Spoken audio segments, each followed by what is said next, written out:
Sometimes life breaks you so completely that you stop believing in second chances. Calder knew that feeling all too well when he bought a burned cabin in the Montana woods with the last of his savings. He'd lost his marriage, his home, and nearly his will to keep going. The charred walls felt right somehow. They matched what he felt inside. With only his dog Sawyer beside him, he began rebuilding in silence. Then one morning, Sawyer started digging beneath the cabin and wouldn't stop. What Calder found changed everything. A hidden trapdoor and a journal from a man who had lived there before. A man who had suffered just like him. What secret was buried beneath those ashes? Before we jump back in, tell us where you're tuning in from. And if this story touches you, make sure you're subscribed because tomorrow I've saved something extra special for you. 3 weeks earlier, Calder had stood in this same spot, staring at what remained of his investment. The cabin looked like something from a nightmare. Blackened timber reaching toward the sky like charred fingers, a section of roof collapsed inward, windows blown out and jagged.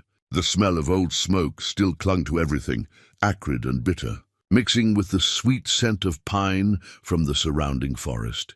He'd driven 12 hours from Denver with everything he owned packed into the back of his truck. Sawyer had ridden beside him the whole way, that tan and gray mutt with the perpetually worried eyes, as if the dog knew they were running toward something uncertain, or maybe running away from something certain. The distinction didn't matter much anymore. The real estate listing had been brutally honest. Fire-damaged cabin on 5 acres. Sold as is. Cash only. The price reflected the damage, barely more than land value, and even that was cheap this far from anything resembling civilization.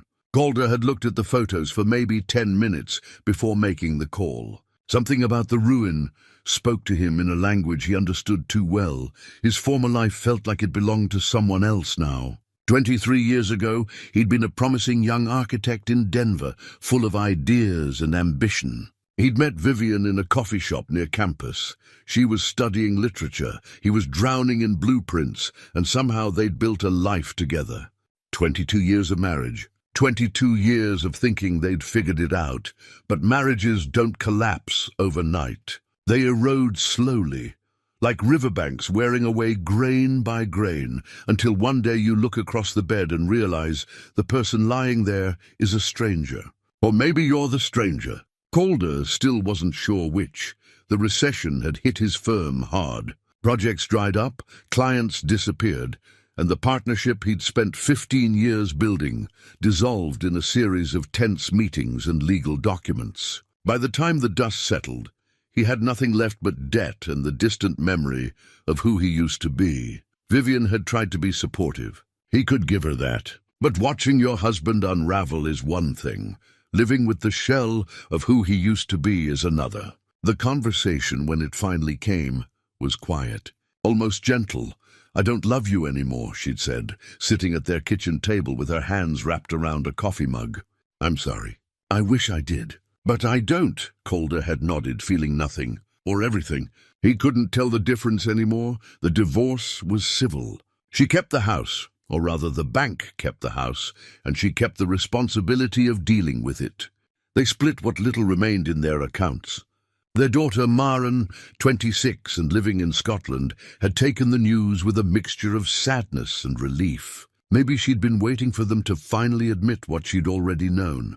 "At least you're both being honest now," she'd said over a crackling video call. But Calder had heard the disappointment underneath her words, the sense that both her parents had somehow failed at the most basic adult task, staying together. The months after the divorce blurred together.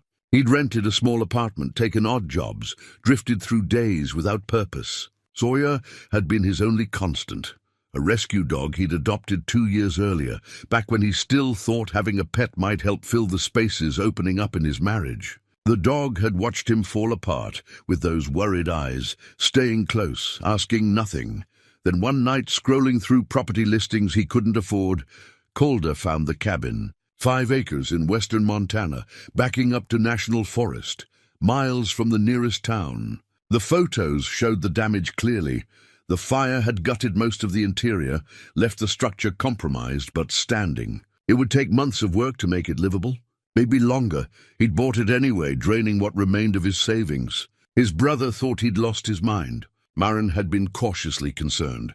Vivian, when he told her, had simply said, "I hope you find what you're looking for." He wasn't looking for anything. That was the point. Now, 3 weeks into his new life, Calder had established a routine. Wake with the sun, make coffee on the camp stove he'd set up outside, assess the day's work. The main room had been his first priority, clearing debris, checking the structural integrity of the walls and floor joists. To his relief, the fire had been contained mostly to the roof and the back section. The front of the cabin, while damaged by smoke and water, was salvageable.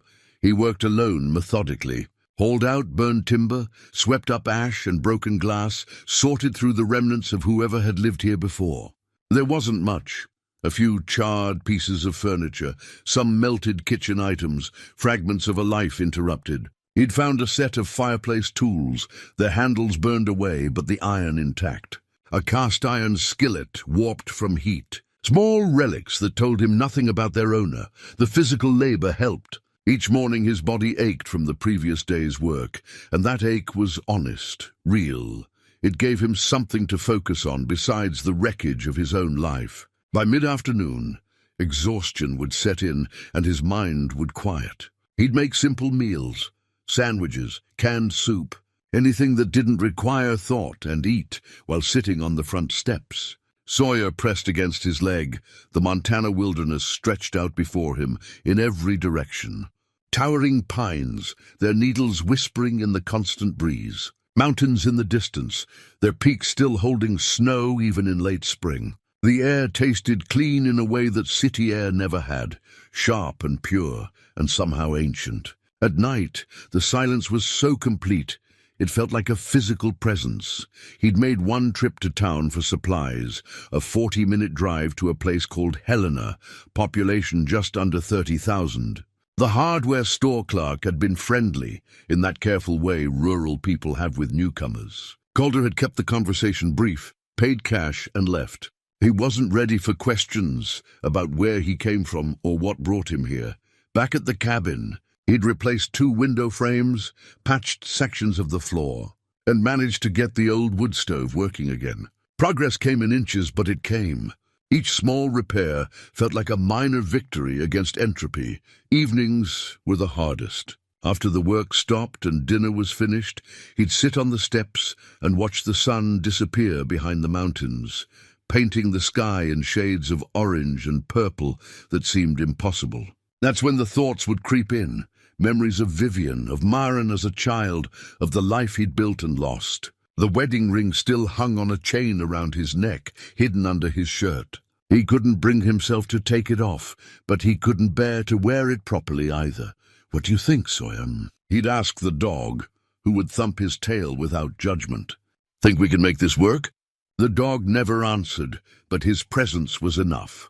Calder had just turned 53, old enough to know better, young enough to maybe start over. Though starting over implied moving towards something, and he was simply existing, rebuilding a cabin because it gave him something to do. Because the alternative was sitting still, and sitting still meant thinking, and thinking meant remembering everything he'd lost. But sometimes, in the quiet moments, he'd find himself wondering about the previous owner. Who had lived here? What had happened to cause the fire? The real estate agent had been vague. Something about an estate sale, property tied up for years, no one wanting to deal with it. Sawyer had been acting strange lately. The dog would stare at certain spots around the cabin, hackles raised slightly, emitting low growls that seemed to come from somewhere deep in his chest. Calder dismissed it as animal instinct, probably mice in the walls, or the scent of whatever wildlife passed through at night. Bears, maybe? Mountain lions. The forest was full of things that moved in darkness. He told himself the unease he sometimes felt was just the strangeness of being alone in such an isolated place. The way sounds carried differently through the trees, the shadows that seemed longer, deeper. He'd get used to it. Give it time. Time was one thing he had plenty of now. As he settled in for another night, Calder felt something he hadn't expected. a strange sense of rightness. This broken place, miles from anyone, suited him. The parallel wasn't lost on him, a burned cabin being rebuilt by a burned-out man. Maybe they could fix each other. Or maybe they'd just exist together in their mutual ruin. Either way, he was exactly where he needed to be, even if he didn't yet understand why. The morning started like any other. Rain rolled in from the west, steady and cold, turning the clearing around the cabin into mud. Calder spent those days working inside, tackling the smoke-damaged walls. The work was tedious, scrubbing soot, sanding blackened wood, assessing what could be saved and what needed replacing. He'd set up a simple sleeping area in the one corner of the main room that felt most secure. A camping mattress, sleeping bag, a battery-powered lantern. His clothes hung from nails driven into the wall studs. Books he'd brought but hadn't touched sat stacked beside his makeshift bed. The space was Spartan, almost monastic, and that suited him fine. He didn't need comfort. He needed purpose. During the rain, he found himself thinking more about the previous owner. Small clues emerged as he worked. Pencil marks on a door frame, like someone had been measuring something. A quote carved into one of the windowsills, barely visible under the soot. In the midst of winter, I found there was, within me, an invincible summer. Kaew, whoever had lived here, read philosophy. One afternoon, while prying up a section of damaged flooring, Calder discovered something wedged between the joists. A photograph, water-stained and faded but recognizable. It showed a man and woman, probably in their 60s, standing on what looked like this very porch before the fire. They were smiling, his arm around her shoulders, her head leaning against his chest. Behind them, the cabin stood whole and welcoming. Calder studied their faces. The man had weathered features, grey hair, kind eyes behind wire-rimmed glasses. The woman was smaller, delicate, with silver hair pulled back and a smile that seemed to hold some private joy. They looked like people who'd lived full lives, who'd earned their contentment. He set the photograph on the windowsill, where he'd found the Kaew quote. They belonged together somehow, the words and the image. Evidence of someone who'd tried to find meaning in this isolated place. The wedding ring around his neck felt heavier that day. He'd taken it off his finger 2 years ago when it became clear the marriage was ending, but couldn't bring himself to put it away completely. The chain was a compromise, keeping Vivian close but not too close. Sometimes he forgot he was wearing it. Other times, like now, it felt like it weighed 10 pounds. He'd tried calling Maren twice since arriving in Montana. Both times the calls went to voicemail. He'd left brief messages. Just wanted you to know I'm settling in. The cabin's a project, but it's coming along. Love you. She'd responded with text messages. Short, polite, distant. He understood. She was building her own life across the ocean, and he'd been largely absent from it for the past 2 years, drowning in his own problems. The truth was, he'd failed her. Not catastrophically, not in any single dramatic way, but through 1,000 small absences, missed calls, delayed responses. The inability to be present even when they were in the same room, because his mind was stuck on everything falling apart. She deserved better. Both women in his life had deserved better than what he'd been capable of giving. By the time the rain stopped, Calder had made significant progress on the interior. The main room was cleared of debris, the walls cleaned, the damaged sections of floor replaced with new lumber. It still smelled of smoke and damp, but it was beginning to feel like a space someone could live in, rather than a disaster zone. He'd also begun to notice patterns in Sawyer's behavior. The dog was particularly fixated on the western corner of the cabin, near where the floor met the foundation. Several times Calder had found him there, nose pressed to the floorboards, whining softly. Once he'd started digging at the wood, claws scraping insistently, until Calder called him away. "What's got into you?" Calder had asked, scratching behind the dog's ears. Sawyer had looked at him with those worried eyes, then back at the floor, as if trying to communicate something important. Probably mice, or the scent of whatever creature had denned there before the fire. Dogs were sensitive to things humans couldn't detect. Still, the persistence was unusual. Sawyer had never been an anxious dog, never obsessive about anything except meal times and walks. On a particularly clear evening, Calder walked the property boundary. 5 acres wasn't much, but it felt like a kingdom out here. The land sloped gently downward behind the cabin, thick with pine and Douglas fir. A small creek ran through the eastern edge, the water so cold it made his hands ache when he tested it. Deer trails crisscrossed the underbrush. Once he spotted an elk in the distance, moving like a ghost between the trees. This land had history. He could feel it in the old-growth trees, in the moss-covered stones, in the way the light filtered through the canopy. People had probably lived here for thousands of years before the cabin was built. Hunters, trappers, maybe homesteaders, trying to carve out a life from wilderness. They'd all left traces. A rusted tin can half buried in leaves, an old barbed wire fence overtaken by forest, stones stacked in ways that suggested human hands. The cabin itself couldn't be more than 20 or 30 years old, judging by the construction style and materials. Someone had built it by hand, that much was clear. The joints were careful, the placement deliberate. Not professional work, but done by someone who cared about getting it right. The fire had obscured a lot, but the bones of the structure showed pride in craftsmanship. That night, Calder sat on the front steps long after dark, wrapped in a heavy jacket against the cold. The stars were impossible out here, thousands of them. The Milky Way, a bright river overhead.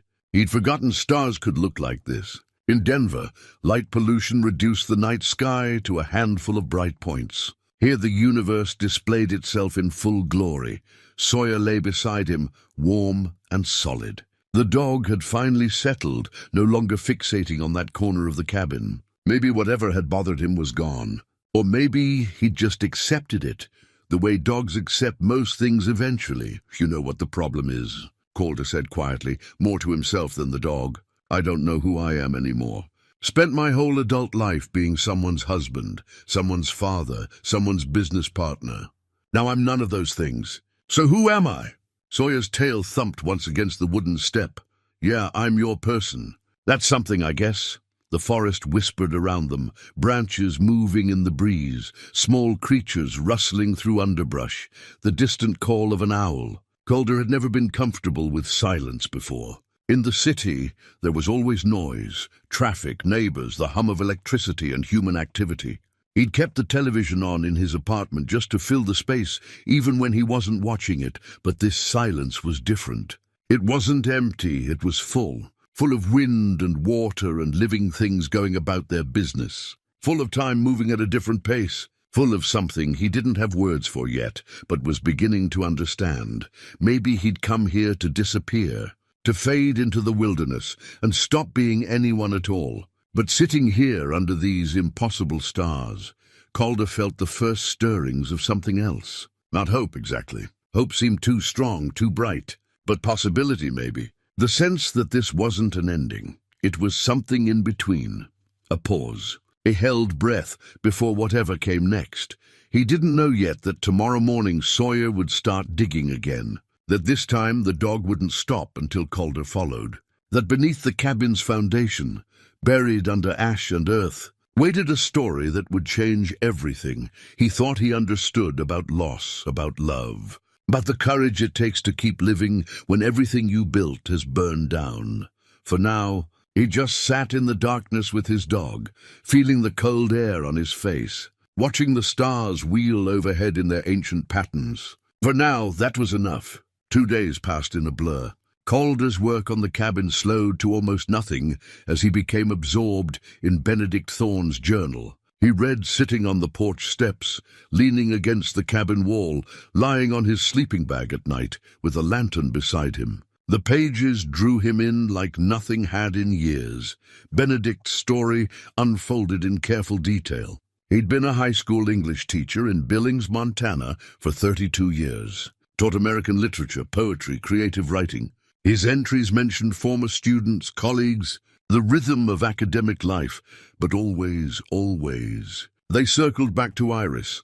They'd met in college, married young, built a life together over 31 years. The journal painted a picture of devotion so complete it made Calder ache. Benedict wrote about ordinary moments elevated by love, morning coffee together, reading aloud to each other on winter evenings, spontaneous road trips to nowhere in particular. Small rituals that became the architecture of a shared life. Iris laughed at my terrible jokes, one entry read. Not because they were funny, but because she loved watching me tell them. That's the difference between liking someone and loving them. Love finds joy in the other person's joy, even when the joke falls flat. Calder had to set the journal down after that passage. When had he last made Vivian laugh? When had he cared about her joy more than his own stress, his own problems? He couldn't remember. That realization sat heavy in his chest. The journal described Iris's death in stark, painful detail. She'd been pruning roses in their garden on a Sunday morning. Benedict had been inside making lunch. He'd called her in, got no response. Went outside to find her collapsed among the flowers. Aneurysm. The doctors said she was likely gone before she hit the ground. No warning, no goodbye, just there one moment and gone the next. I keep thinking about those roses, Benedict wrote. She was doing something she loved. That should comfort me. It doesn't. I'd trade 1,000 peaceful deaths for one more conversation. One more morning, one more chance to say the things I forgot to say. Calder read these entries slowly, feeling the weight of every word. This wasn't just someone else's grief. It was a mirror held up to his own failures. Benedict had lost Iris to death, sudden and absolute. Calder had lost Vivian to neglect, to distance, to the slow erosion of everything they'd built. Different losses, but both left you standing in the wreckage, wondering who you were without the other person. The journal continued through Benedict's first year of grief. He'd tried to return to teaching but couldn't, standing in front of a classroom, talking about themes in The Great Gatsby, felt absurd when his entire world had collapsed. He took early retirement, sold the house in Billings, used the money to buy this land. I'm building a cabin, Benedict wrote. People think I've lost my mind.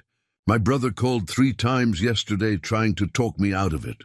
But I need to build something. Need to take wooden nails and create something that will stand. If I can make this cabin exist where nothing existed before, maybe I can do the same with my life. Maybe. The entries from the building phase were different, more focused, less raw. Benedict described learning carpentry as he went, making mistakes and fixing them. The satisfaction of seeing walls rise from nothing. He wrote about the forest, the wildlife, the profound silence that both frightened and healed him. Calder had descended back into the cellar to retrieve the photograph albums. Now he studied them alongside the journal entries, putting faces and places to Benedict's words. There were dozens of photos of Iris, hiking, gardening, reading on a porch swing, laughing at something off camera. In every image, she radiated a quiet contentment. Her smile never looked forced, never performed. She'd been genuinely happy. One photograph stopped Calder cold. It showed Iris on a hiking trail, arms spread wide, head thrown back in joy. She was laughing at something, and you could see Benedict's shadow in the foreground. He'd been the one taking the picture, capturing her moment of pure happiness. The image had been taken somewhere in Glacier National Park, according to the note on the back. Iris at her best, Benedict had written. This is how I want to remember her. Calder set the album aside and pressed his palms against his eyes. When had he last seen Vivian look that happy? Had she ever looked at him the way Iris looked at Benedict in these photos, with complete trust, complete openness? The honest answer hurt. Maybe in the beginning. Maybe in those first few years when everything was new and full of promise. But somewhere along the way, they'd stopped looking at each other like that. Started looking past each other or through each other or not looking at all. He returned to the journal. Benedict's entries from year 1 in the cabin showed gradual healing. Not recovery, he was clear about that distinction, but adaptation. Learning to live with the absence rather than being consumed by it. I planted a garden today, one entry read. Iris would have loved this spot. Good southern exposure, rich soil once you get past the pine needles. I'm putting in tomatoes, lettuce, herbs. I'll probably kill most of them. But Iris always said you learn more from the plants that die than the ones that thrive. She was talking about teaching, but it applies to everything. Calder marked that page. Tomorrow, he'd go find that garden plot. It had to be somewhere behind the cabin, probably overgrown now, but still there. The idea of restoring it appealed to him in a way he couldn't quite articulate. The journal's second year brought a shift. Benedict mentioned a woman named Constance. The first reference was casual. Ran into a woman at the general store today. Constance. She's new to the area, recently widowed. We talked for maybe 10 minutes. It was the longest conversation I've had in months that wasn't with my brother or the grocery clerk. Over the following entries, Constance appeared more frequently. They'd meet for coffee in town. She visited the cabin once, brought a pie. They went on a hike together. Benedict's writing about her was cautious, almost guilty. I enjoyed her company today, he wrote. We talked about books, about loss, about trying to build new lives from the pieces of old ones. She understands. That's rare. But afterwards I felt like I'd betrayed Iris somehow. Which is absurd. Iris is gone. She'd want me to be happy. I know she would. So why does it feel like infidelity to laugh with someone else? Calder read these entries with growing recognition. The internal battle Benedict described, the guilt of moving forward, the sense that healing somehow dishonored the past, felt intimately familiar. He'd felt the same thing the one time he'd gone on a date after the divorce. A colleague had set him up with a friend, and Calder had spent the entire evening feeling wrong. Not because the woman wasn't pleasant, she was, but because some part of him believed that moving on meant admitting failure. Benedict's entries about Constance became more conflicted. He clearly cared for her, might even have been falling in love, but he couldn't let himself. Every time they grew closer, he'd pull back. Cancel plans. Stop returning her calls for weeks. Then feel guilty about that too. I'm hurting her, Benedict wrote. I can see it in her eyes when I make another excuse, create another wall. She deserves better. She deserves someone who can be fully present, not haunted by ghosts. But I don't know how to be that person. Don't know if I want to be. Eventually, Constance stopped trying. One entry, dated 2 years after Iris's death, saw Constance in town today. She was with friends, laughing at something. She looked right through me. I've lost her, and it's my own fault. I pushed away the one person who might have understood. Now I have the solitude I claimed I wanted. It feels like punishment. Calder closed the journal and stared out at the forest. The parallel was too obvious to miss. He'd been doing the same thing, pushing people away, choosing isolation, telling himself it was what he needed. Marin's calls going to voicemail. His brother's invitations declined. Even Sawyer sometimes got ignored when Calder was too deep in his own head. The difference was that Calder still had time. Marin was still alive, still trying to reach him, even if he made it difficult. He could change course if he chose to. Benedict, according to the journal, had run out of time. The entries from year 3 grew darker. He wrote about insomnia, about drinking more than he should, about days when he couldn't find a reason to get out of bed. The isolation that had seemed healing now felt like a trap. And then the strange occurrences started. Benedict mentioned them matter-of-factly at first. Things keep moving in the cabin. I'm sure it's just me being forgetful, putting down my keys and not remembering where. Finding windows open that I thought I'd closed. Old house settling wind my imagination, but the entries grew more unsettled. Objects going missing and reappearing. Sounds at night that seemed like footsteps. Benedict questioned his sanity, wondered if grief could literally haunt a place. I wonder if grief can haunt a place, he wrote, the words making Calder's skin prickle. If my pain has soaked into these walls like smoke, if Iris is trying to reach me, or if I'm just losing my mind. Either way, I'm not alone here anymore. I'm not sure if that's comfort or terror. Sawyer had been lying at Calder's feet. Now the dog raised his head, ears alert, staring toward the western corner of the cabin, the same spot he'd been fixated on before they found the trap door. You feel it too? Calder asked softly. The dog whined but didn't move. Calder had about a third of the journal left to read. Part of him wanted to rush through, get to the ending, find out what happened to Benedict Thorne. But another part wanted to slow down, honor each entry, walk beside this stranger through every step of his journey. The sun was setting, painting the sky in shades of orange and gold. Calder marked his place in the journal and went inside to start dinner. Simple meal, canned chili, bread and apple. He ate mechanically, his mind still on Benedict's words. That night, lying in his sleeping bag, Calder couldn't sleep. He kept thinking about Constance, about the woman Benedict had pushed away. She'd be in her 70s now if she was still alive. Probably still in the area, based on Benedict's references to her living in Helena. What would it mean to find her? To tell her that Benedict had loved her, had regretted losing her, had been too broken to let himself be loved in return. The idea took root. Before he could finish Benedict's story, before he understood the full scope of what had happened here, Calder made a decision. He would find Constance, would deliver whatever closure Benedict's words might offer. It was the least he could do for the man who'd left this journal, this archive, this unexpected lifeline thrown across 15 years from one broken person to another.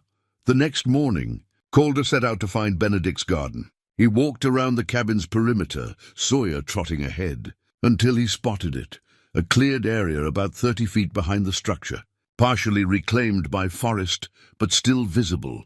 4 raised beds, constructed from weathered timbers, formed a rectangle. Weeds and wild grasses had overtaken them, but the bones of the garden remained. Calder knelt beside one bed, pulling away the overgrowth. Beneath it, he could see the dark, rich soil Benedict had cultivated. Even after all these years, it looked different from the surrounding earth. Looser, more carefully tended. The journal had described this place with such care. Benedict had written about each plant, each season, the satisfaction of nurturing something living. For him, it had been therapy, a way to feel connected to growth when everything in his life felt like decay. Calder made a decision.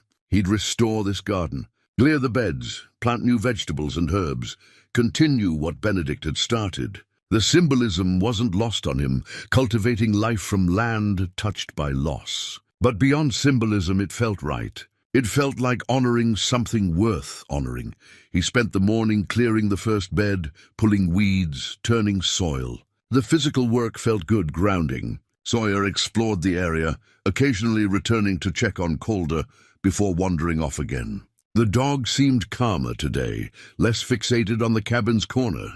Maybe finding the trapdoor had satisfied whatever instinct had been driving him. By noon, Calder had cleared 2 beds and worked up a solid appetite. He went inside, made lunch, then returned to the journal. He was in the final year of Benedict's entries now, and the tone had shifted again, darker, more fragmented. Benedict was forgetting things. Small stuff at first, where he'd put his reading glasses, whether he'd eaten breakfast, what day of the week it was.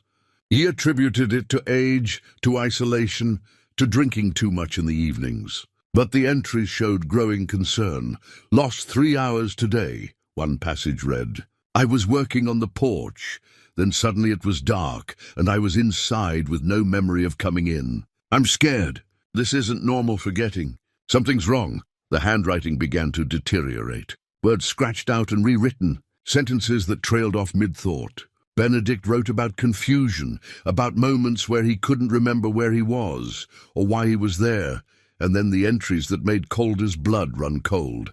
Iris was here today. I know that's impossible. I know she's dead. But I heard her voice calling from the bedroom. When I went to look, the bed was made the way she always made it. Hospital corners, pillows, just so. I haven't made the bed in 3 years. Another entry dated 2 weeks later. She's here more often now. I see her in the garden, in the kitchen, sitting in her chair by the window. Sometimes she looks at me, and I can tell she doesn't recognize me. Other times she smiles like she used to. I don't know what's real anymore.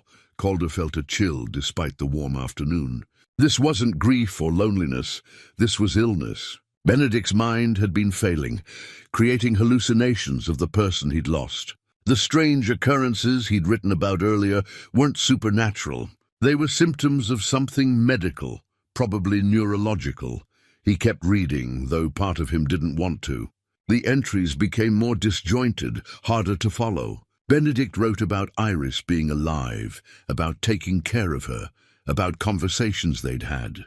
Then suddenly he'd snap back to awareness, recognizing that none of it was real, that he was alone and losing himself. Called my brother today. One entry read in shaky handwriting. Told him what's happening. He's coming next week. Says we need to see doctors. I know what they'll say. I've seen this before. My mother had it. Alzheimer's, early onset, aggressive. I'm 58 years old, and my mind is leaving me. Calder set the journal down, pressing his hands to his face. The tragedy deepened with every page. Benedict hadn't just lost Iris, he'd lost himself afterward. Had spent his final coherent months watching his own mind deteriorate, knowing what was coming. The next few entries were dated weeks apart. Benedict's brother had visited, arranged for medical evaluations. The diagnosis was confirmed. Early onset Alzheimer's, progressing rapidly. Benedict wrote about the decision to move to Oregon, to a care facility where his brother could visit regularly. I don't want to leave this place, Benedict wrote. I built it with my own hands. Iris never saw it, but I feel her here anyway. Leaving feels like abandoning her all over again. But I can't stay. Can't risk hurting myself or burning the place down because I forgot the stove was on. My brother is right. It's time to go. One of the final coherent entries outlined Benedict's plans. He'd packed his most precious belongings, the photographs, letters, personal items, and hidden them in the cellar. The property would be sold, the proceeds going toward his care. He'd written a letter to whoever eventually bought the place, hoping someone might find his story and understand. If you're reading this, you're probably broken too, Benedict wrote. That's okay. Broken things can still hold beauty. I learned that from Iris, from these woods, from the process of building something from nothing. Don't give up. Don't do what I did. Don't push away the people who care. Let yourself be loved while you still can. The final dated entry was barely legible. Brother arrives tomorrow. Last night in the cabin. I can hear Iris calling. Maybe it's time to go home. After that, nothing. The remaining pages were blank.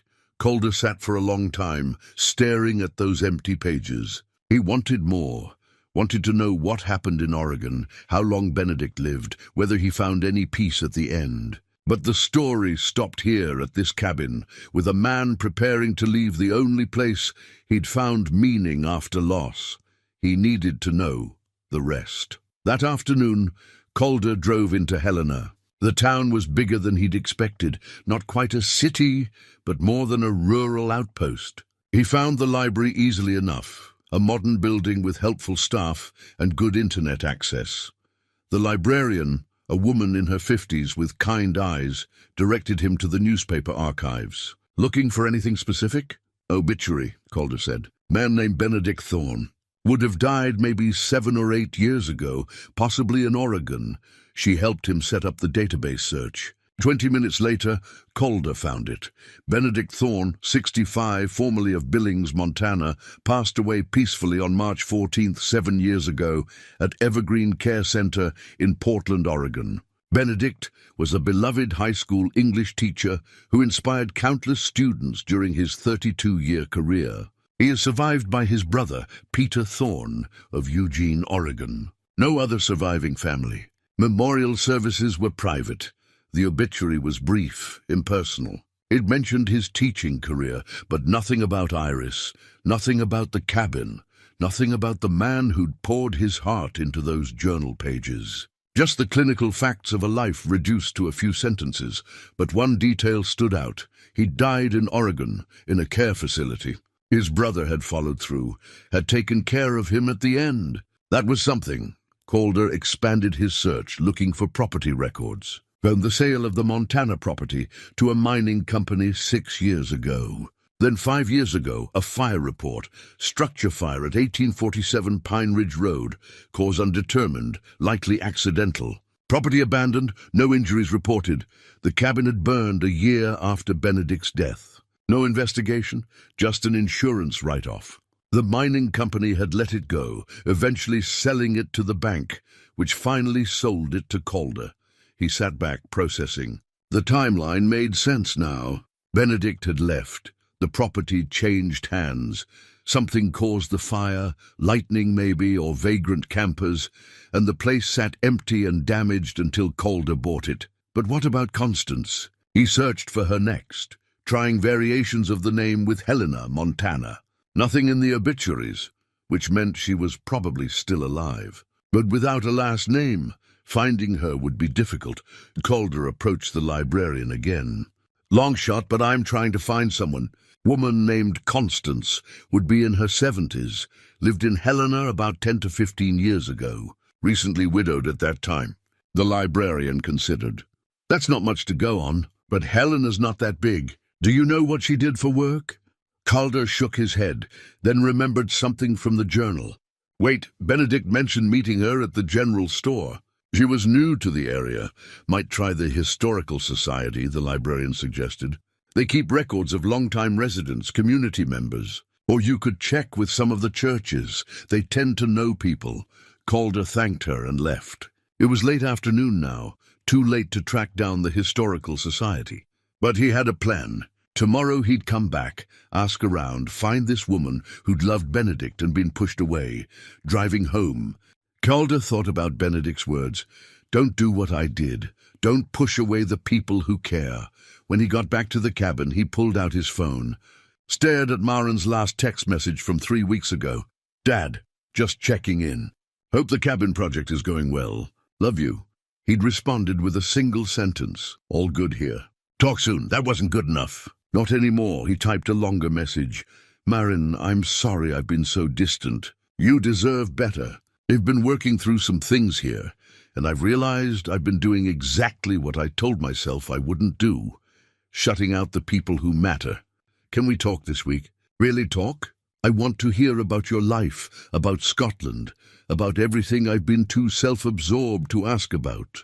I love you. I'm sorry it's taken me so long to say it properly. He hit send before he could second-guess himself. The response came 10 minutes later. Dad, yes. Please call tomorrow evening, my time. I've missed you. Calder felt something crack open in his chest, something that had been sealed shut for too long. It hurt, but it was a good hurt. The kind that comes from thawing after being frozen. That night, he sat on the porch with Sawyer, the journal in his lap. He'd finished reading it, knew Benedict's story as well as his own now. Two men, both broken by loss, both choosing isolation. But Benedict's story had ended in a care facility, his mind gone, his chance at connection with Constance lost forever. Calder's story was still being written. He could choose differently. He would choose differently.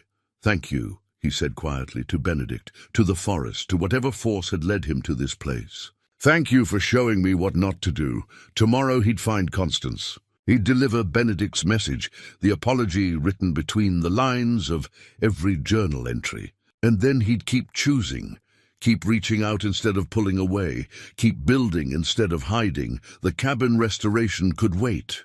People couldn't. 3 days later, Calder returned to the cellar. He'd been putting it off, uncertain whether he should disturb Benedict's carefully preserved belongings any further. But he needed to find something, anything, that might lead him to Constance.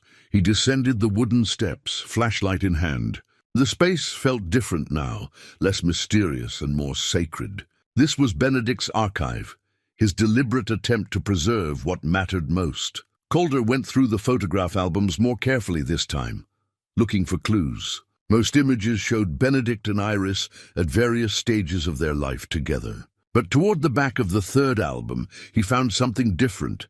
A small envelope tucked between pages, easy to miss. Inside was a locket, gold delicate, tarnished with age. He opened it carefully.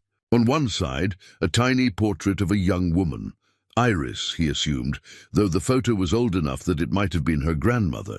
On the other side, a lock of silver hair tied with thread. Beneath the locket was a letter folded small. The paper was yellowed, the ink faded but readable.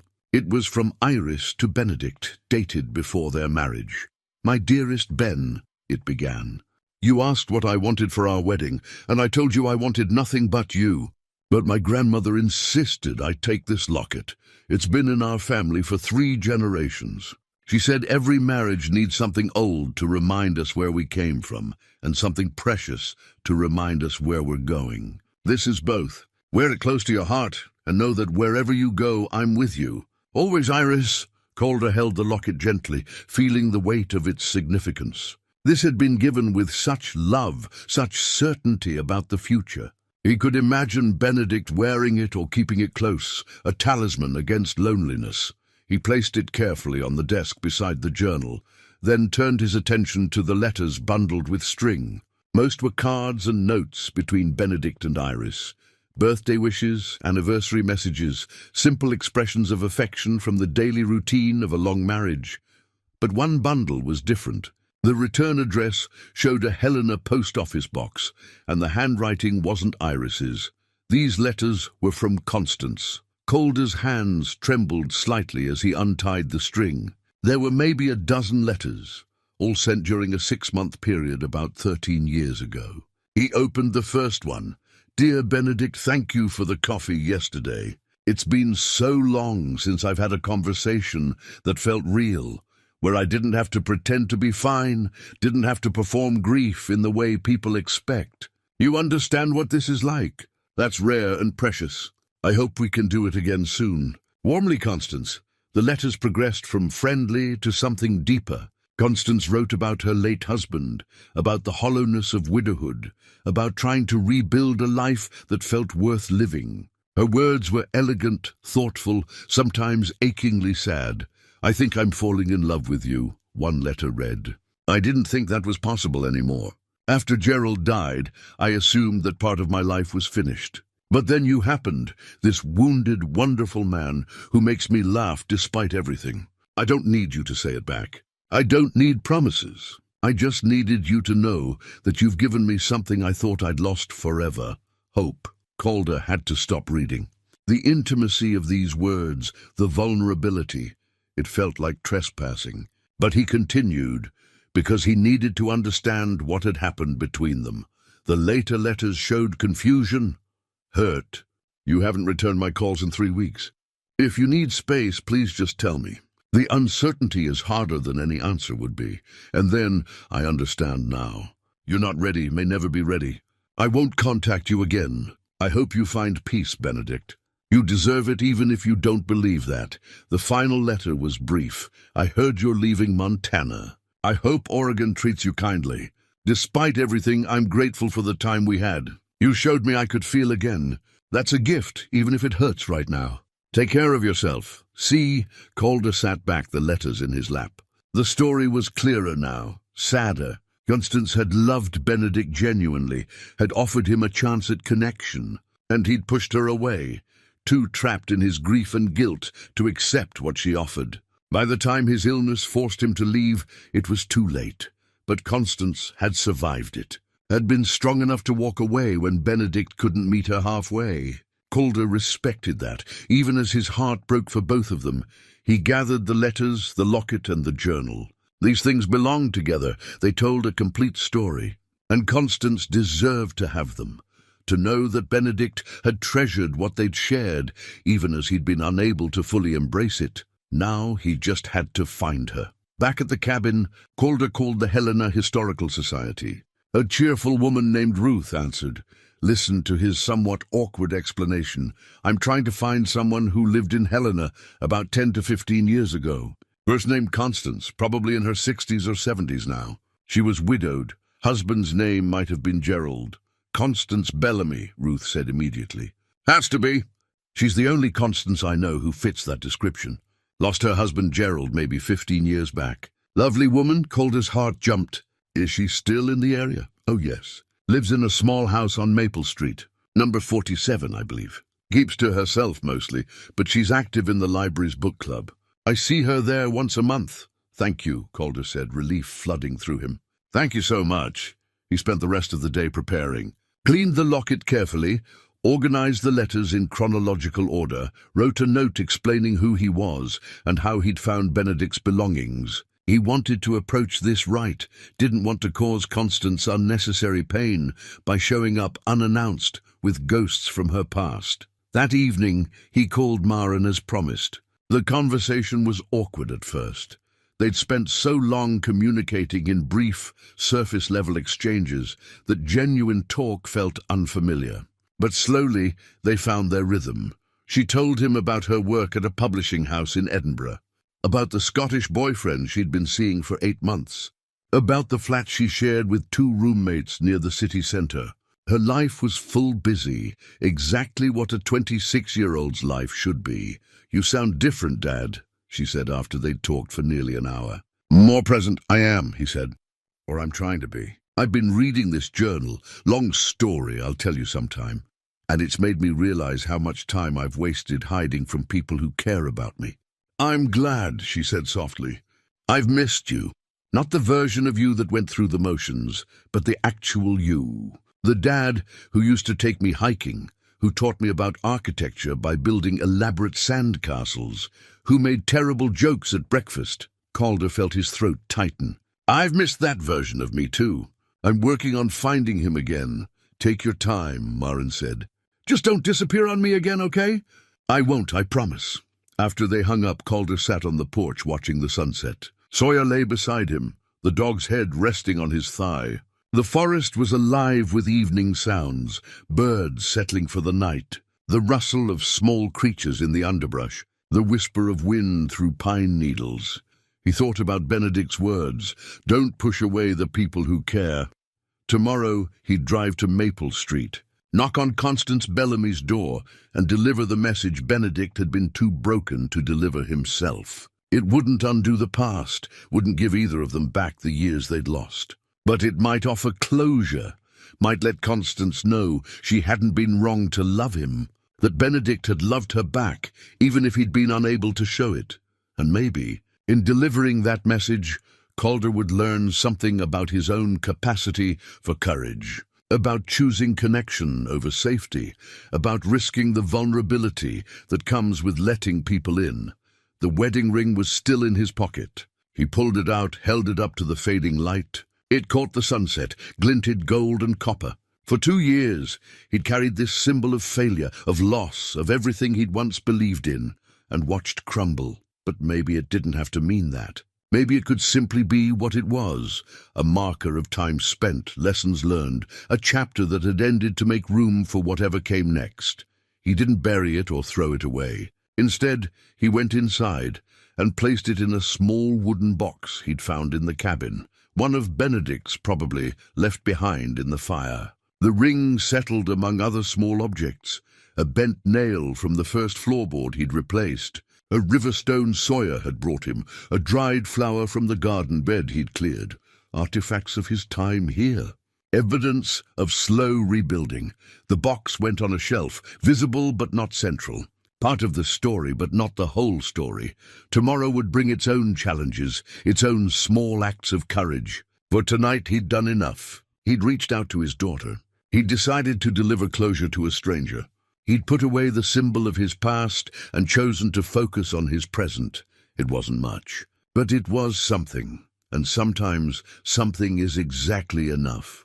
Calder stood on the porch of 47 Maple Street for a full 5 minutes before knocking. The house was modest, well-maintained, with flower boxes in the windows and a small garden out front. Wind chimes hung near the door, their soft melody filling the quiet morning. He'd brought everything, the locket, the letters, Benedict's journal. They were wrapped carefully in cloth, tucked into a canvas bag. His note of introduction was folded on top, explaining who he was and how he'd found these things. Finally he knocked. Footsteps approached from inside, slow and measured. The door opened, to reveal a woman in her early 70s, silver hair pulled back in a loose bun, wearing a cardigan over a simple dress. Her face was lined but lovely, her eyes sharp and assessing. "Can I help you?" Her voice was cultured, careful. "Miss Bellamy? Constance Bellamy?" "Yes." Wariness crept into her expression. "My name is Calder. I bought a property outside of town, a burned cabin that used to belong to Benedict Thorne. I found some things I think you should have."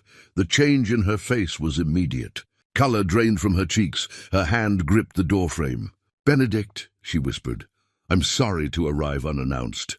I know this must be—" "Come in," she said, stepping back. Please." Her home was filled with books. They lined every wall, stacked on tables, filled the spaces between furniture. A reading chair sat by the window, sunlight streaming across its worn cushions. Tea things were set out on a small table, as if she'd been expecting company. "I was just making tea," she said, her voice unsteady. "Would you? That would be lovely." "Thank you." She disappeared into the kitchen. Calder heard the sound of water running, cups being set out, the small domestic noises that gave her time to collect herself. He remained standing, not wanting to presume. When she returned carrying a tray, her composure had mostly returned, though her hands still trembled slightly. They sat across from each other, the canvas bag between them like a living thing. "How long has it been since you've heard about Benedict?" Calder asked gently. 13 years since we last spoke. 7 years since I learned he'd died." She poured tea with careful precision. "I tried to visit him in Oregon near the end. His brother told me it wouldn't help, that Benedict didn't remember anyone anymore, barely knew his own name. I wrote letters anyway." "Never sent them." "I found your letters," Calder said. "The ones you sent when he was still at the cabin. They were preserved in a cellar beneath the house, along with other things he treasured." Her eyes filled with tears. "He kept them?" "He kept everything that mattered to him. Your letters. Photographs of his wife Iris, his journal." Calder opened the bag, began removing items carefully. "He wrote about you, about loving you, about being too broken to accept what you offered."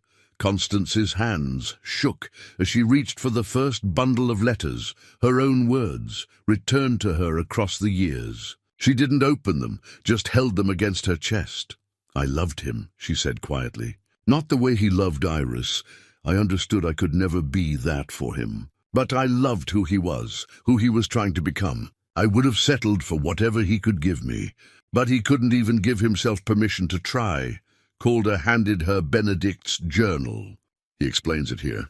"The guilt, the fear, the sense that moving forward meant betraying Iris's memory. And then his illness, he developed Alzheimer's. Early onset, aggressive. By his final year in the cabin, he was having hallucinations, losing time. That's why he left, why his brother took him to Oregon." She opened the journal, reading Benedict's handwriting with trembling fingers. Tears fell freely now, dripping onto the pages. "I didn't know. I thought he simply didn't want me. That I wasn't enough. You were enough," Calder said firmly. "He wrote about you with such tenderness. About your kindness, your patience, the way you made him laugh. He pushed you away because he was terrified of failing you the way he felt he'd failed Iris, by not being there at the end, by not saying goodbye. His guilt was irrational, but absolute." They sat in silence while Constance read selected passages. Calder watched emotions play across her face: grief, recognition, relief, regret. The validation of knowing she hadn't been wrong, mixed with the sadness of what might have been. Finally, he handed her the locket. This was Iris's, a family heirloom. Benedict treasured it. "I think he'd want you to have it now." Constance opened the locket, studied the portrait and lock of hair. "It's beautiful," she whispered. "But why give it to me?" "Because you loved him too. Because you were part of his story, even if it didn't end the way either of you hoped. Because you deserved better than the silence he gave you. And this is all I can offer in its place."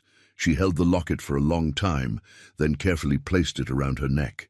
The gold rested against her cardigan, a small weight carrying enormous meaning. "Thank you," she said. "You didn't have to do this. You could have kept these things or thrown them away. But you tracked me down, brought them to me." "Why?" Calder considered the question. "Because I'm a lot like Benedict. I lost my marriage, my career, everything I'd built. I bought that cabin to hide, just like he did. And I was pushing away the people who cared about me, my daughter, my family, the same way Benedict pushed you away." Reading his journal was like looking into a mirror. "I saw where that path leads, and I didn't want to end up there. So this is as much for you as for me," Constance said, not unkindly. "Maybe, yes. I needed to believe that it's not too late to choose differently." "It's not," she said firmly. "I was angry at Benedict for years, hurt, but I survived it. Built a life here, teaching, reading, my book club, my garden. I never remarried, but I've had friendships, purpose, small joys. Loss doesn't have to destroy you if you don't let it." They talked for hours. Constance shared memories of Benedict, his gentle humor, his love of poetry, the way he'd quote Thoreau while hiking. She showed Calder the unsent letters she'd written during his final illness, beautiful expressions of forgiveness and understanding that Benedict had never received. "Would you like to visit the cabin?" Calder asked as he was preparing to leave. "See where he lived, where he found his peace?" Constance's eyes brightened. "I would love that. I never saw it before. He always met me in town. I think he was protecting his space, or maybe protecting me from his isolation. But yes, I'd very much like to see it now." They made plans for the following week. As Calder drove home, he felt lighter somehow. Delivering Benedict's message hadn't undone the past, but it had brought a kind of closure for Constance and for himself. That evening, his phone rang. Maren. "Dad, I have news," she said, excitement in her voice. "We're getting married. Next summer in Scotland. And I want you there. Not just there. I want you to walk me down the aisle." Calder felt emotion well up in his throat. "I'd be honored, sweetheart. Truly honored." "There's more," she said, hesitant now. "Mom will be there too, with her new partner. His name is Gregory. They've been together for about a year. I know that might be hard for you." "It's fine," Calder said, surprised to find he meant it. "I'm happy she found someone. We both deserve to move forward. Dad, who are you, and what have you done with my father?" Maren laughed, but there was relief underneath. "I've been dreading telling you this. I'm just someone who's learning from other people's mistakes," Calder said. "Someone who's trying not to waste any more time on resentment or regret." After they hung up, Calder walked outside. The garden beds he'd cleared were ready for planting. Tomorrow he'd drive to the nursery, buy seedlings and seeds, continue Benedict's work of cultivating life from loss. Sawyer followed him to the garden, tail wagging contentedly. The dog had stopped his anxious behaviors completely, as if finding the trapdoor and its secrets had satisfied some deep need. They stood together in the gathering dusk, man and dog, both settling into this place. A neighbor's truck pulled up the driveway, an old Chevy, weathered and well-used. An elderly man climbed out, moving with the careful deliberation of someone in their late 70s. "Heard someone bought the old Thorn place," the man called out, approaching with an extended hand. "Name's Shepherd Crane, own the property to the east. Thought I'd come introduce myself, see if you need any help with repairs." Calder shook his hand, grateful for the gesture. "Calder, and yes, I could use some advice. The cabin's coming along, but there's a lot I don't know." They talked on the porch over coffee, Shepherd sharing what he knew about Benedict. Good man, carried a heavy load. After his wife passed, he was never quite the same. Built this place with his own hands, every board and nail. Saw him working sometimes, early mornings or late evenings. He had help at first, but mostly did it alone. "Did you know about Constance?" Calder asked. Shepherd nodded slowly. "Saw her visit a few times. Could tell there was something between them. But Benedict couldn't let himself be happy after tragedy. Lots of folks are like that. Think suffering is loyalty to what they lost." The words settled into Calder like stones. "That's exactly right. Suffering as loyalty. You seem like you might understand that particular trap," Shepherd observed. "I do. I'm trying to climb out of it." "Good man," Shepherd said, standing to leave. "You need anything, tools, advice, just company, I'm 10 minutes down the road. Don't be a stranger." After Shepherd left, Calder sat alone with his thoughts. The wedding ring was still in its box on the shelf. Vivian was moving on with someone new. Maren was getting married. Benedict's story had ended, but Constance had survived and built a life worth living. Everything was changing, had already changed, and somehow, miraculously, Calder was okay with that. A week after meeting Constance, Calder was working in the cellar, installing shelving to properly organize what remained of Benedict's belongings. The space had become almost comfortable. He'd brought down a work light, swept the floor, organized the crates. Sawyer lay at the top of the stairs, content to supervise rather than descend. The dog's earlier anxiety about this place had vanished completely, replaced by calm acceptance. Calder was measuring the back wall for shelving when his hand brushed against something odd. One of the stones felt different, looser than the others, the mortar around it crumbling. He pushed against it experimentally, and it shifted inward. His pulse quickened. He examined the surrounding stones more carefully. Several were mortared differently, the joints less precise than the rest of the wall. Someone had deliberately constructed this section to look permanent while keeping it accessible. Working carefully, he removed the loose stones one by one, stacking them beside him. Behind them, a cavity opened up, a hidden space about a foot square, deliberately carved into the wall. Inside, wrapped in oilcloth and sealed in plastic, was another journal. Calder's hands trembled as he unwrapped it. The leather was different from Benedict's journal, softer, more worn. When he opened to the first page, his world tilted. The handwriting was feminine, elegant, and the name written inside made his breath catch, Private Thoughts of Iris Thorne. But that was impossible. Iris had died years before Benedict built this cabin. The journal couldn't be hers, except it was. He checked the dates on the first entry. They were from Iris's final year, not the year she supposedly died, but a year later. A year when Benedict was already at the cabin. Calder sat down hard on the cellar floor, the journal in his lap. With shaking hands, he began to read. Benedict told everyone I died, the first entry began. In a way, I suppose I did. The woman I was is gone. What remains is something else. Someone who forgets more each day, who loses pieces of herself like sand through fingers. We decided together that this was better. A clean break. Let people grieve. Let them move on. Spare them from watching me fade. The truth crashed over Calder like a wave. Iris hadn't died suddenly from an aneurysm. That had been a lie. A story Benedict told to give them privacy, to spare her the indignity of public decline. He read on, unable to stop. Iris's entries described her diagnosis, early-onset Alzheimer's, aggressive and swift. She'd been 57 when symptoms started. By 58, she was forgetting appointments, losing words, struggling with familiar tasks. The doctors gave her 3 to 5 years. We decided to build the cabin together, she wrote. Somewhere remote where I can fade with dignity. Where Benedict won't have to watch me deteriorate in front of colleagues and friends who'll treat me like I'm already gone. He'll tell everyone I died. We'll have a memorial service, then we'll disappear to Montana, and he'll take care of me until the end. Calder's vision blurred with tears. The entire story he thought he knew was wrong. Benedict hadn't come here to escape grief. He'd come here to love Iris through her dying. Every board he'd hammered, every window he'd installed, had been for her. The wheelchair ramp, the bedroom on the main floor, all of it carefully designed for a wife who was losing herself but deserved to do so, surrounded by beauty and love. Iris's journal documented their 2 years together at the cabin. The entries grew shorter, more fragmented, as her disease progressed. She wrote about good days, when she remembered Benedict's face, his name, their history, and bad days, when she woke up terrified, not knowing where she was or who this kind stranger was, who kept calling her darling. Today I forgot him completely. One entry read in shaky handwriting. Fought him when he tried to help me dress. Called him terrible names. By evening I remembered again, and the shame nearly killed me. But Benedict just held me and said, "It's okay. I know you.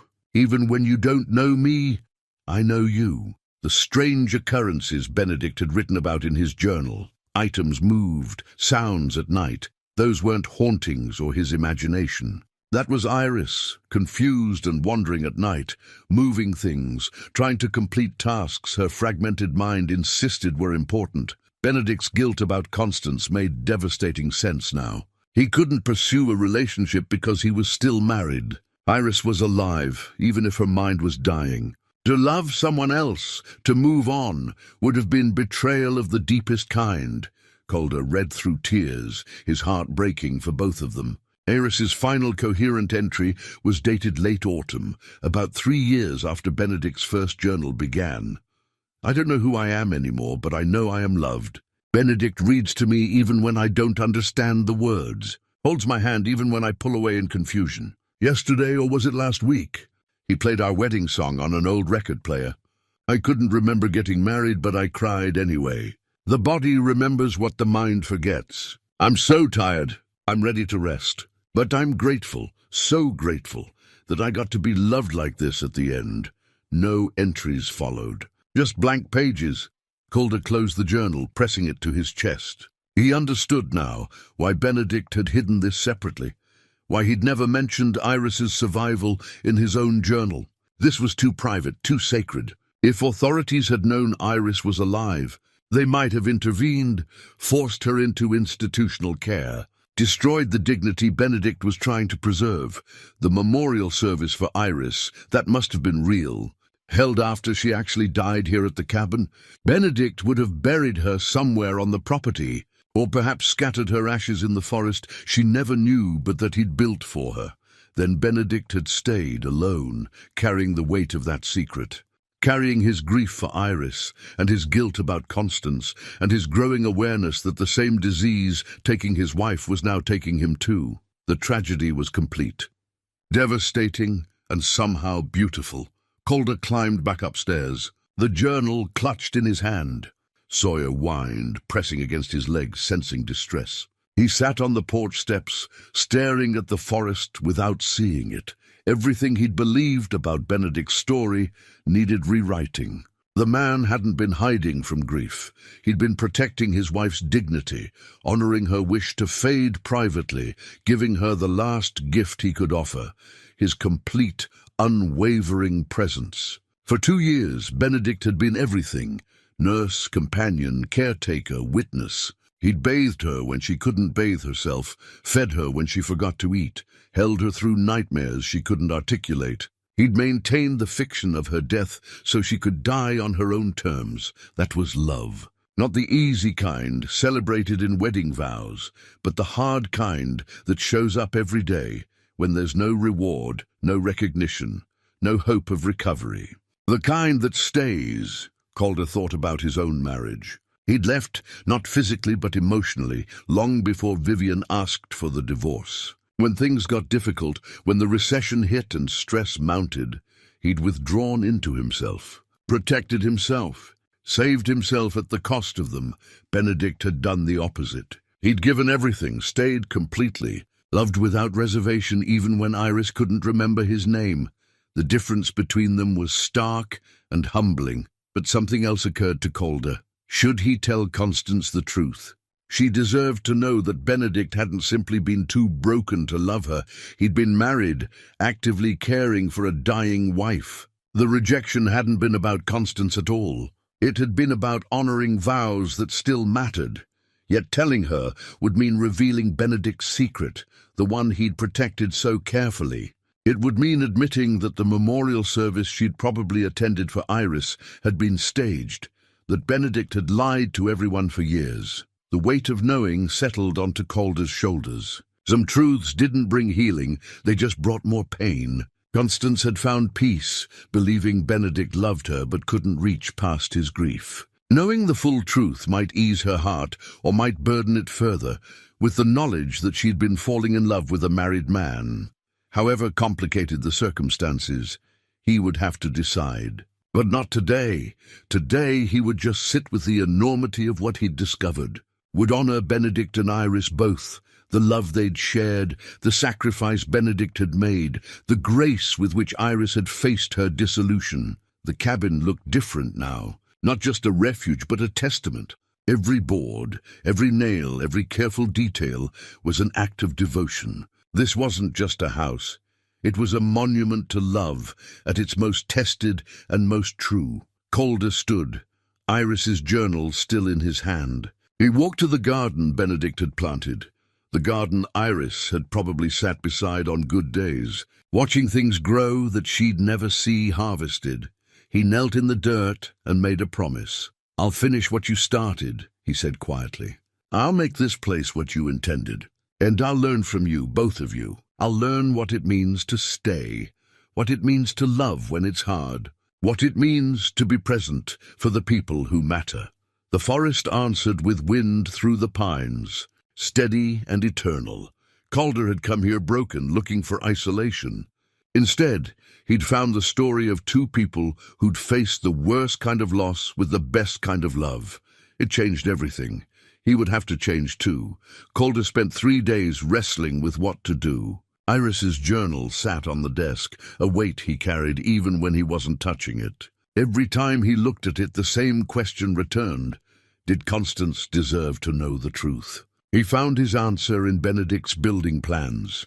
They'd been in one of the crates all along, but Calder hadn't really studied them until now.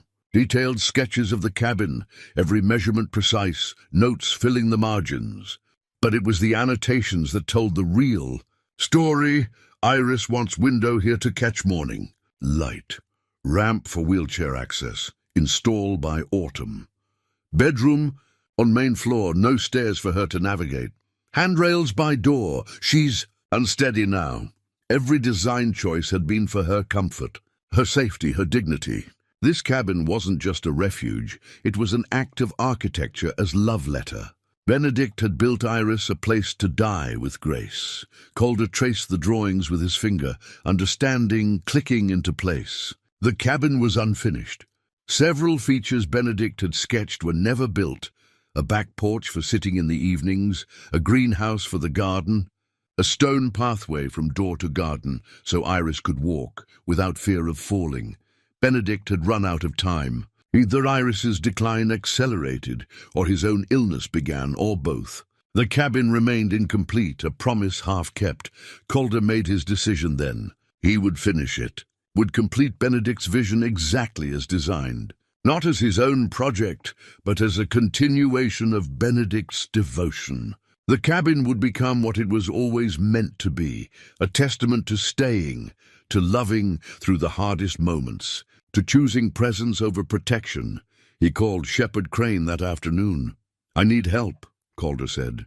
"I want to finish some construction projects, and I don't have all the skills I need." Shepherd arrived the next morning with tools and enthusiasm. Calder showed him Benedict's plans, explained what he wanted to build. "This is good work," Shepherd said, studying the drawings. Benedict knew what he was doing. These additions would really complete the place. They worked together over the following weeks, older man teaching skills Calder had never learned. How to properly mix concrete for the pathway. How to frame a porch that would withstand Montana winters. How to build a greenhouse that would capture maximum light while protecting delicate plants. The work was meditative, purposeful. As they hammered and measured and cut, Shepherd shared stories about his own wife, who died 10 years earlier. "Cancer," Shepherd said one afternoon while they were setting posts for the porch. "Took 18 months from diagnosis to the end. Worst time of my life, and also the best in a strange way. You learn what matters when time becomes finite. Learn who you really are when everything else is stripped away. Did you ever think about remarrying?" Calder asked. "Thought about it. Even dated a bit, few years after. But I couldn't do it. Not because I didn't want to, but because I kept comparing everyone to her. That wasn't fair to them or me. Some people get second chances at love. Some of us just get the one great one, and that has to be enough. Do you regret not trying harder?" Shepherd considered, sighting along a board to check if it was level. "Sometimes, but regret's a useless emotion unless it teaches you something. I learned what I needed to learn from my marriage. Learned how to be present, how to love someone through their dying, how to keep living after. That's not nothing."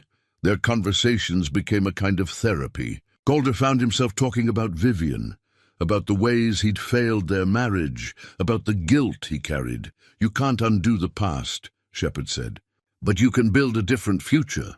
That's what this is, isn't it?" He gestured at the cabin. "You're not just fixing wood and nails. You're fixing yourself." By October, the cabin was transformed. Roof fully repaired. Every window replaced with new glass that caught the autumn light. Interior walls refinished, the smoke damage erased, the space warm and livable. The back porch stood solid and welcoming, perfect for morning coffee or evening contemplation. The garden flourished with late-season vegetables. Calder had planted everything Benedict's journal mentioned. Tomatoes, lettuce, herbs, flowers. The greenhouse was framed and almost finished, ready to extend the growing season through winter, and the stone pathway curved gracefully from the front door to the garden. Each stone set level and secure, no danger of stumbling. Constance visited on a crisp afternoon in late October. She stood in the clearing, hand to her mouth, tears streaming down her face. "It's beautiful," she whispered. "It's exactly how Benedict would have wanted it." Calder showed her through the cabin, pointed out details only someone who'd read Benedict's plans would notice. The window placement, the wide doorways, the careful way everything was designed for ease and comfort. He built this for someone he loved very much, Constance said, running her hand along the smooth wood of a windowsill. Calder held his tongue. Let her believe what she needed to believe. They planted flowers together in the garden, perennials that would return each spring. A memorial for Benedict, Constance said. For the man who'd shown her it was possible to feel again, even if it hurt. I've made peace with it, she told Calder as they worked the soil. With loving someone who couldn't love me back. It's better to have loved and lost than never to have felt that deeply at all. After she left, Calder stood in the completed cabin, Sawyer at his feet. 6 months since he'd arrived here broken and desperate. 6 months of reading Benedict's story, of learning hard lessons about love and loss, and the courage to stay. His phone rang. Maren, video call. Dad, show me the cabin! He walked her through it via his phone's camera, showing her each room, the porch, the garden, the greenhouse taking shape. She asked questions, laughed at Sawyer's antics, marveled at the transformation. You did this? She asked, wonder in her voice. I had help, and I had good plans to follow. I'm proud of you, Dad. You look, I don't know, solid. Like you're standing on firm ground for the first time in years. I am, he said. I really am. That night he sat on the completed porch, wrapped in a jacket against the autumn chill. The stars were brilliant overhead, the forest alive with the sounds of creatures settling for winter. Tomorrow he would make a decision, would choose whether to tell Constance the truth about Iris, or let Benedict's secret remain buried with him. Either way, he was done hiding. Done running, done pushing away the people who mattered. The cabin stood complete around him, a monument to what love could be at its most tested and most true. And Calder, for the first time in years, felt ready to build something of his own. December arrived with the first real snow. Fat flakes fell steadily, blanketing the cabin and forest in white silence. Calder stood at the window watching it accumulate, coffee in hand. Sawyer sprawled by the wood stove he'd finally got working properly. His phone rang. Maren, Dad, I need you. Her voice was raw, broken in a way he'd never heard before. His chest tightened. What happened? The wedding's off. He left. Just left. Said he couldn't do it, couldn't commit, that he'd made a mistake. She was crying now, words coming between sobs. I thought he was the one. I thought we had forever. Oh, sweetheart, I'm so sorry. Can I come there? To Montana? I can't be here right now. Everyone knows, everyone's asking questions, and I need to get away. I need my dad. The words hit him like a physical force. Come home, he said without hesitation. I'll pick you up at the airport. Just tell me when. Really? You don't mind? Mind? Maren, I want you here. This is your home too now. Come. Stay as long as you need. 3 days later, he met her at the small regional airport. She looked devastated. Eyes red and swollen, face pale, moving like someone recovering from illness. He wrapped her in his arms, and she collapsed against him, crying into his shoulder. I've got you, he said. We'll get through this. The drive to the cabin was quiet, except for occasional sniffles. She stared out the window at the snow-covered landscape, lost in her own pain. When they arrived, she stopped in the clearing, looking at the cabin with wonder, despite her grief. Dad, it's beautiful. Come inside. It's warm. He'd prepared the loft for her, cleaned it thoroughly, set up a comfortable bed, added small touches to make it welcoming. She climbed up, looked around, and burst into tears again. You did this for me. Of course I did. The first few days she mostly slept. Calder let her be, understanding that grief needed its own time and space.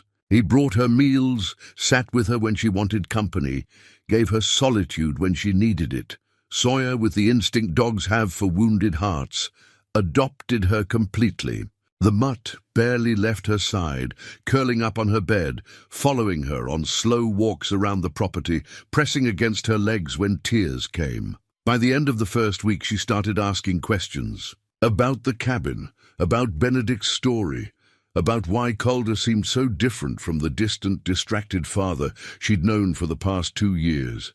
He told her everything. About finding the journals, about Benedict and Iris's love story, about the choice to stay, even when staying was the hardest thing imaginable. She listened intently, tears falling for different reasons now. He stayed, she said when Calder finished, even when it was hopeless, even when she didn't remember him. He stayed, yes. Why couldn't, her voice broke, why couldn't my fiancé stay? We weren't even married yet and he left. Calder chose his words carefully. Some people can't. It's not about you, about whether you're worthy or lovable enough. Some people just can't do the hard parts. They run when things get real. Like you and Mom. The question was sharp but fair. Yes, like your mom and me. We both ran in our own ways. Stopped fighting for it, stopped staying when it got difficult. I'm not proud of that. At least you're honest now.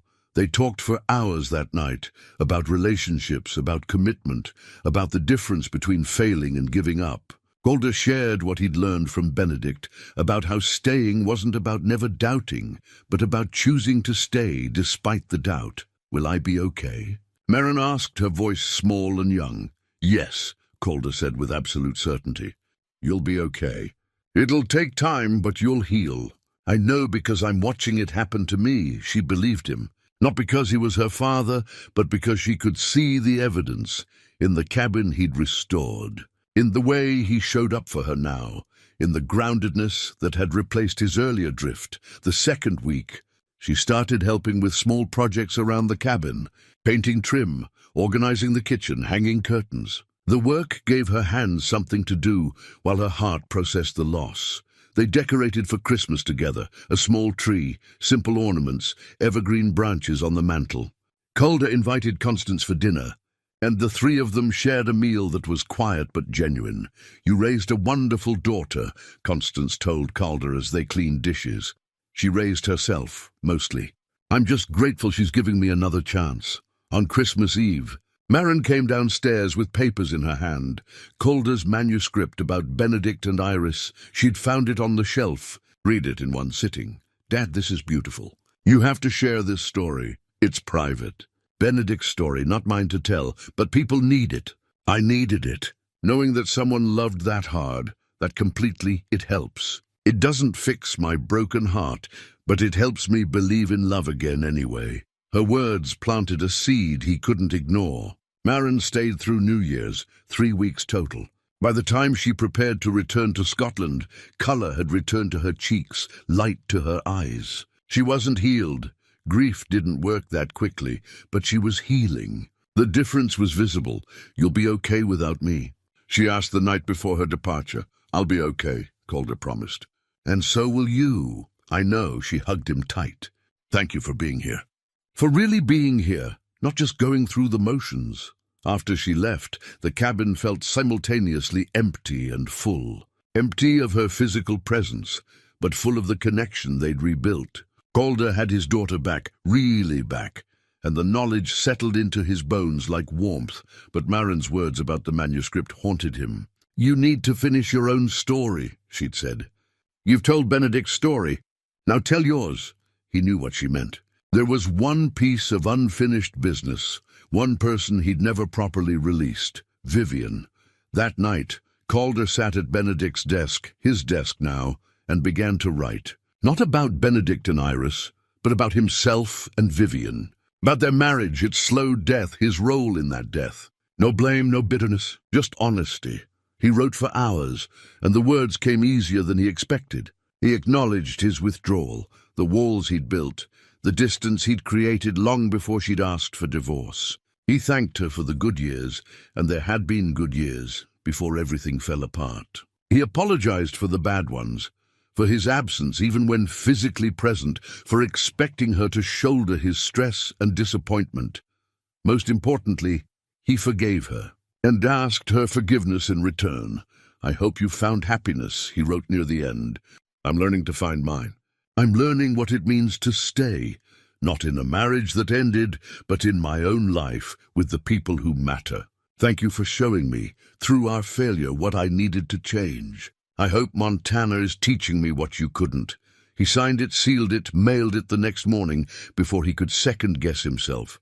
The response arrived a week later. Vivian's handwriting on the envelope made his heart skip, but when he opened it, he found only Grace. "Calder," she wrote, "thank you for your honesty. I've been carrying guilt too, for giving up, for falling out of love, for not fighting harder when things got difficult. We both failed and we both survived. I'm with someone now. His name is Gregory. He's kind, patient, and present in ways I needed. I hope you can be happy for me, because I'm genuinely happy for you. The man who wrote that letter is not the man I divorced. You've grown. Keep growing. Keep staying. You deserve the peace you're finding." Calder read it 3 times, then carefully folded it and placed it in the wooden box with his wedding ring. Artifacts of a previous life, honored but no longer defining, the weight he'd carried for 2 years lifted, not all at once, but like snow melting in spring, gradually, inevitably leaving fertile ground behind. He walked to the garden, to the spot where he'd promised Benedict he'd learn to stay. The wedding ring had been in his pocket since reading Vivian's letter. He held it one last time, feeling its weight, its history, everything it had meant. Then he dug a small hole near the flowers Constance had planted, and buried it, not with anger or sadness, but with gratitude. For what was, for what could have been, for the lessons learned through failure. "Thank you," he said to the earth, to the past, to Vivian. "Thank you for 22 years. Thank you for letting me go. Thank you for moving forward." The ritual felt right. Final that afternoon, Shepard stopped by with news. A woman named Judith runs the bookstore in town. Recently widowed, maybe 5 years back. Mentioned you might like to meet her. Just for coffee, no pressure. 6 months ago, Calder would have declined immediately. 3 months ago, he might have made excuses. Now he surprised himself. "Tell her I'll stop by this week," Shepard grinned. "Good man. She's sharp, reads everything, knows her way around grief. I think you two might understand each other." After Shepard left, Calder returned to the manuscript. Read through what he'd written about Benedict and Iris, about the cabin, about the journey from brokenness to something resembling wholeness. Marin was right. This story deserved to be shared, not for fame or recognition, but because stories of love and loss and choosing to stay might help someone else who was broken find their way forward. He submitted it to a small press Marin had recommended, with a dedication to Benedict and Iris Thorne, who taught me that love means staying, and to everyone who's learning to rebuild. Snow fell gently outside as he typed the final words. Sawyer dozed by the fire. The cabin stood warm and solid around him, every board, every nail, a testament to devotion, to completion, to promises kept across time. 7 months ago, Calder had come here to hide, to disappear into wilderness and stop being anyone at all. Instead, he'd discovered who he could be, someone who stayed, someone who showed up, someone who honored the past while building toward a future. The difference was everything. He closed his laptop, poured coffee, and stepped onto the porch Benedict had designed but never built. The view stretched endlessly, forest and mountain and sky so vast it made human problems feel both insignificant and profound. Somewhere out there, Marin was rebuilding her life. Vivian was building a new one with Gregory.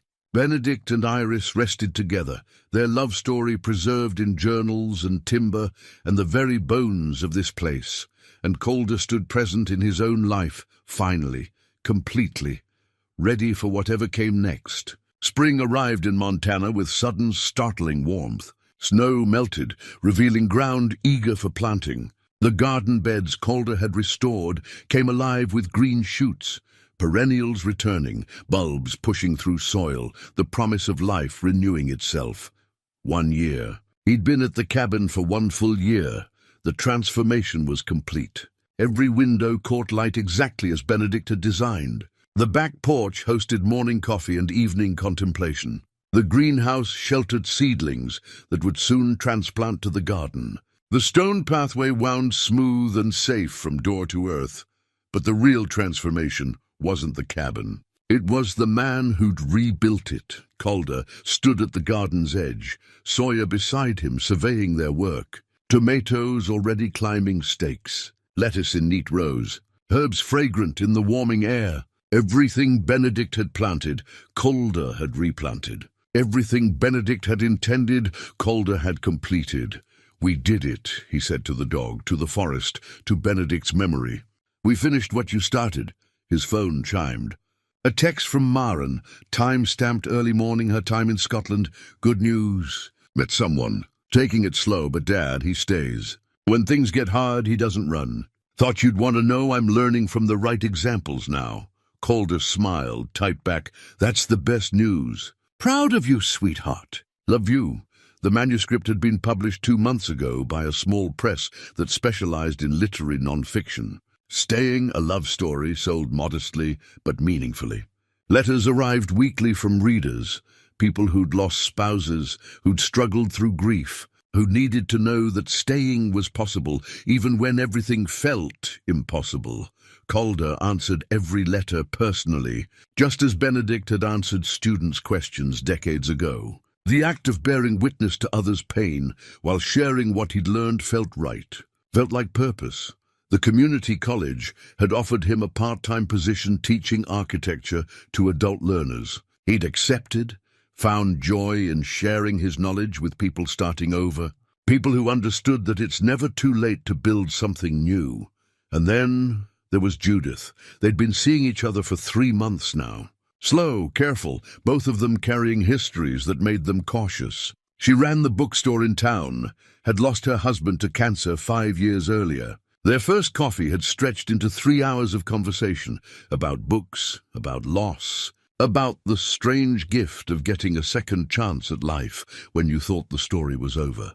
She'd read his manuscript, wept over it, understood immediately what Benedict and Iris's story meant. "This is what love looks like," she'd said, holding the book. "Not the easy beginning, but the hard middle and the brave ending. Thank you for sharing it." They took things slowly. Dinners in town, walks with Sawyer, quiet evenings reading together. No rush, no pressure, just 2 people choosing to stay open to possibility. Constance remained a friend, visiting monthly. They'd plant flowers together, share meals, talk about Benedict with affection and acceptance. Calder had never told her about Iris's survival, about the true depth of Benedict's sacrifice. Some truths served no purpose but pain. Constance had peace. That was enough. The wedding invitation arrived in April. Maren was getting married in June. Different man, right timing. Calder would walk her down the aisle as planned. Vivian would be there too with Gregory. They'd exchanged friendly emails, could occupy the same space without pain. Progress neither of them had imagined possible a year ago. On a warm May evening, Shepard and Judith joined Calder for dinner on the completed porch. They ate simply, talked easily, laughed often. 3 people who'd known loss, who'd survived it, who'd chosen to keep building despite everything. "To staying," Shepard said, raising his glass. "To staying," they echoed, after they left. Calder walked the property one last time before dark. The forest whispered its eternal song. The garden grew in the gathering dusk. The cabin stood solid and complete, every promise kept. He paused at the spot where he'd buried his wedding ring. Flowers bloomed there now, bright and alive, fed by what had been laid to rest. Benedict's journals remained on the desk in the cabin, preserved and honored. Iris's journal stayed hidden, her secret protected. Their love story lived in the timber and stone, in every careful detail of this place they'd built together. Calder had arrived here broken, believing he was finished. Instead, he'd found a story that taught him what love really meant. Not the easy declarations, but the hard staying. Not the beginning's passion, but the middle's persistence and the end's grace. He'd learned that broken things could hold beauty, that second chances existed for those brave enough to take them, that staying in your own life with the people who matter through the hard parts was the most courageous choice of all. Inside, Sawyer waited by the door, tail wagging. The fire burned warm in the wood stove. Coffee sat ready for morning. Books lined the shelves, including his own with "Staying" written on the spine, waiting to help the next broken person find their way home. Calder closed the door on another day, another small victory against despair.